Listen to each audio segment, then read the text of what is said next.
Ka qenë një interval kohor kur nuk ka qenë momentumi përshtatshëm për zhvillimet edhe mbrana koalicionit, po edhe për Guxën në veçanti.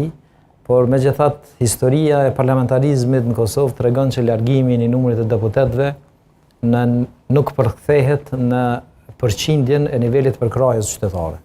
Po janë 3 deputetë nga Guxo që janë largu, që kanë qenë pjesë e Guxos dhe grupit parlamentar të vendosës. Për hir të korrektësisë, njëra nga deputetët... Jeta Statovci, Haxhi Avdyli edhe Albina Reshitaj. Jeta Statovci dhe Haxhi Avdyli kanë qenë pjesë e Guxos që nga themelimi, ndërsa Albina Reshitaj ka qenë e transferuar.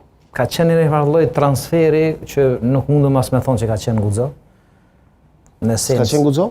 Kuptimi nuk e ka dhënë asnjë kontribut për Guxon, edhe do thotë prezenca e saj edhe në Guxo do thotë ka qenë një farë tranzicioni prej një numrit partive që ajo i ka ndru. Po do thotë jeta ta zëm ka qenë ekskluzivisht produkt i Guxos. Haxhiu ka qenë vazhdimsi prej 2015 në LDK, mandej Guxo dhe u rikthy prap në LDK. Kjo nuk ka qenë veprim që e kemi dëshiruar, as që po duke ditë themelimin e Guxos nga Zënia Osmani.